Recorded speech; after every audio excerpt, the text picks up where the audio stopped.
Major Navdeep, before you go into a break, a quick reaction from you. That is, would you prefer a high-profile trial or a quiet exit? I would extend that teaching a lesson should not be the aim. The aim is to punish the guilty.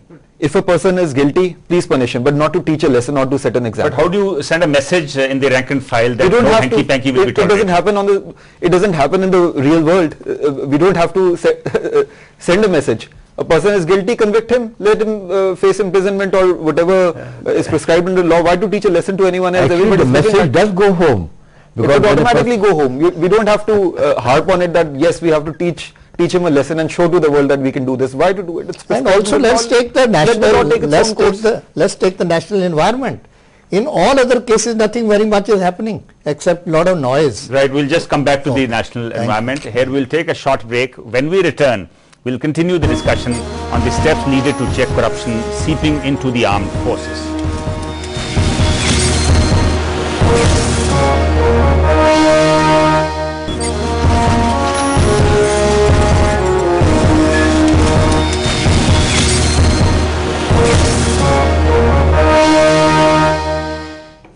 Welcome back. We are discussing increasing number of corruption cases in the army grabbing media attention. Major Navdeep, like in many cases before, even in this case, Section 63 of the Army Act has been used of the conduct of the officer being unbecoming of a military That's actually officer. Section 45. Section 3 is violation of good order and discipline. Section 63? Violation of good order and discipline. Okay. 45 is conduct unbecoming, very, related sections. Both. Okay. Now, are these sections very sweeping in nature and do they need a change? Very sweeping, very vague, very ambiguous.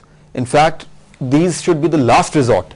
What is conduct unbecoming or violation of good order and discipline? One can sort out anyone under these sections. You say tasma nahi theek banda, laces nahi bande, violation of good order and discipline. Ek bottle rum extra hai, violation of good order and discipline. Button prescribed nahi hai, regulatory buttons nahi hai. So these should be the absolute last resort. When the law prescribes something pinpointedly, those are the sections which should be used, and these ambiguities cannot be taken out, but should be used very, very rarely and only when the particular offence is not covered by any other section under Indian law or under military Major law. Nath, do you also feel that Section 63 is far too sweeping in nature? I think it gives power to senior officers sometimes which they can misuse it. Not deliberately, not intentionally, but unintentionally also. I would like to sort out this problem. I want in my army, nobody should do anything like that. This is quite common, this ego process which comes into the mind of senior officers. They try to put right the whole army. In the process, the sweeping statements are made. I think such a situation should not be allowed to arise. General Garewal, you've been the adjutant general and you actually covered discipline and vigilance cases in the army. Do you feel that there is need to perhaps relook at the Army Act in general, because some changes have been made? You have the AFT now, the Armed Forces Tribunal, looking into certain cases. Yes, the Armed Forces Tribunal was my contribution during my job, because the cases in the civil used to take ages. Right. Today the AFTs are able to process the case much faster, and Navdeep is witness to all this since he is sitting next to AFT. The point here I want to make about Army Act Section 63. Army Act Section 63 is most commonly being used at the level of the commanding officer. Right. Very seldom at the level of the brigade commander or the others. The reason is that to maintain discipline, after all the army works on discipline and obedience. That is why it is the best organization in the country and produces work at a jiffy. In case he violates certain norms which are not prescribed in any particular Army Act, then the CO uses this particular section to put a charge on that. So at that level it should stay. Yeah, because at a unit level there are some very small things. For example, the man says, "Aaj main PT nahi aata." Okay. Or he decides that he is supposed to put on a camouflage dress and he puts on a PT kit and comes there. Or he is not putting on proper boots, or his belt is not polished. Now, for army this is a very important thing, that the man has to be properly dressed, haircut done, everything done. Very meticulous. That is the example. So this act comes very handy, and mind you, we have only borrowed it from the British time. It is not today. This act has come through the British channel, and the reason was that. Excuse me, but is the British Army still retaining the act? I'm not too sure. Now yes, there are similar sections, but not used so frequently. I mean, there has to be an end to it. So what you're suggesting is that in such cases, at such senior levels, you need not use Section 60. Yeah, there's a specific Section 52F, use 52F, if there's corruption, use Prevention of Corruption Act. Why to use these ambiguous and vague provisions? Because at that level, the case is specific. Right. Here there is ambiguity, or there are charges which are very small in nature. Or it is more administrative in nature. More administrative. And this is not further defined in the statute. What is conduct unbecoming? It's not defined. What is violation of good order and discipline? It's not defined. So it's totally subjective in nature. Right. Now, General Garwal, you mentioned about the general environment in which we are living. Now, as far as the army is concerned, this is not the only case involving a senior officer. In this year alone, we had the case of Lieutenant General Sani, who was awarded a 3 years RI for what is come to be known as the ration scam. We had 2 former army chiefs and army commander who came under a cloud in the Adarsh housing scam in Maharashtra. Why do you think all this is happening in the army? Yeah, a very interesting question. Maybe it's a human psychology working here. When everybody at the upper level is trying to make more property or make industry or make ABCD or cash on contracts, the scams are galore if we talk of them. If an odd person, whether he is knowingly or unknowingly, when you listen to their side of the story in that scam, they say we saw an advertisement, and when the advertisement came, I liked the thing and I put in and I gave my money. This is their version when you listen to their side of the story. Now maybe they are right, maybe they are wrong, but the desire of a human being, don't say he is chief. There are so many ministers, there are so many IS officers, there are so many in these camps. It's a human desire to pick up the best at the lowest price. If these gentlemen did not give it a thought that by doing this they may come into limelight, I think they have missed that little point there. And maybe they were too busy doing their own job when somebody filled in the form or gave this, or somebody suggested to them that look, this is a very lucrative accommodation. Well, that's an interesting explanation for whatever has happened. General Nath, when the present Army Chief General V.K. Singh took over, he said he is going to start a cleaning up operation.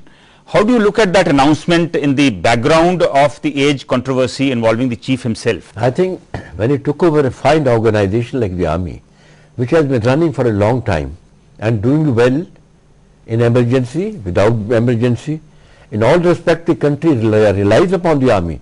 They may curse senior officers, they may have certain genuine things against them, but by and large they still have a soft corner for the army. I ran a blind school where I put my photograph. It looks ridiculous in uniform, retired 29 years ago. But people come and say, कोई military वाला है, तो इसके लिए मेरा ख्याल शराफत से चलाता होगा.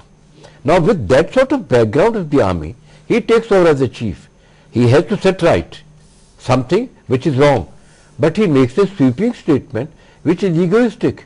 I will do so, as if before that nobody else took it. But General Nath, a couple of his predecessors have come under a cloud in one issue or the other. Yeah.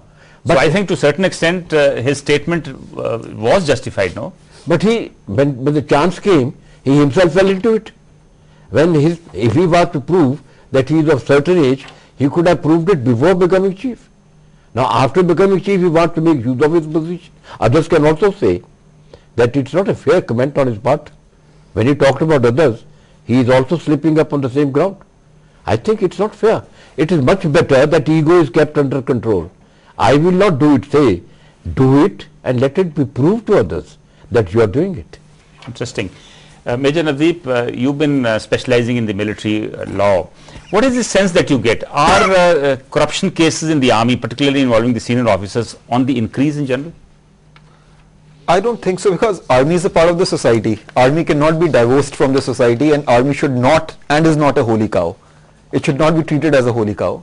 It's a part of the society. Whatever is happening in the society to a lesser extent and to a lesser serious extent would happen in the army also. So I don't think there is anything drastically wrong with the army. it's an extension of what is So you happening don't outside. think corruption in the army is on the increase? I don't think so. It was always there earlier, of course, to a lesser extent. It is with the media case and कानून के हाथ बड़े लंबे हैं and कानून के हाथ पहुंचने लग गए हैं, तो of course this is bound to happen. General Nath, he also mentioned about the what is happening in the civil. Now we all know that corruption is reasonably or quite deep set in the civil. How much of that is having an effect on the armed forces in your opinion? I personally feel it is having effect, because no organization can exist, prosper, continue to function without being affected by what's happening all around it here.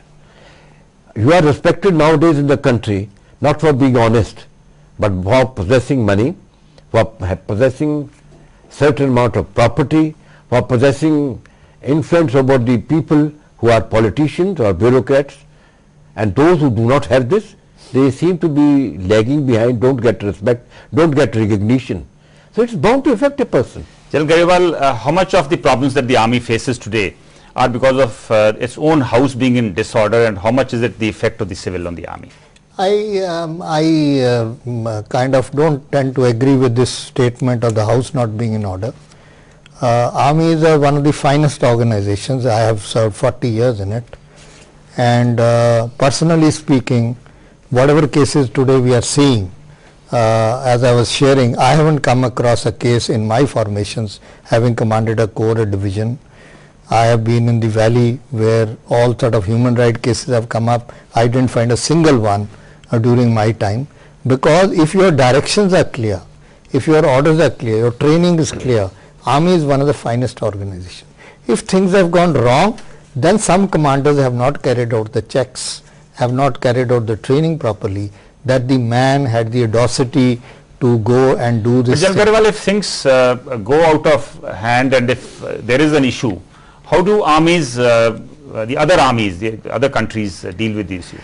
All other countries are somewhat working on the same lines. They have somewhat similar acts and they try out very seriously. You have noticed that even the American army have removed the man commanding the Afghanistan army because of a particular statement. They took him back to America. So army is pretty harsh that way in dealing with the cases. But here I want to say that army has given its best to this country. It's one of the best organizations we have today in the country, and I personally feel if things have gone wrong, it is the command structure. It is the individual who has not looked in or not fulfilled his responsibility to see his command functions in that manner. Otherwise, I don't think so such a case could have come up. So these are individual failures, yes, and not failures of the system. Structure. Yeah, correct. Major Navdeep, before we close, now there has been a lot of criticism of the media, the way media has been covering some of these cases involving senior officers. What is the sense that you get? Has the media been fair, or is it a case of media overreach in some of these cases? The criticism is unfair, because the judicial bodies and the quasi-judicial bodies have to be immune from media pressure or media gaze. If the media has a take on it, let it continue covering the aspect. Why should the jury or the members of the court martial be influenced by it, or the chain of command be influenced by it? And I mean, life is not no. But did you ever get a sense that the media is indulging in what is known as media trial? Absolutely not. So from your side, it's a thumbs up for the media. I'm not sure if the other two gentlemen also agree. No, it may not be always proper on the media's part to consistently harp on an issue, but it's okay. They're doing their duty. It's one of the pillars. The media is doing its own job. Thank you very much for joining us in the discussion. While our armed forces cannot remain oblivious to what is going on around them in the civil society, the nation cannot afford to let their image be sullied by corruption cases. While the armed forces should continue to crack the whip on the wrongdoers, the country itself must ensure that the defense services get their due in all respects. That's all in this episode. Do write your feedback. Next week, we meet again with a new issue. Till then, good luck and goodbye. And for now, we meet at the bar.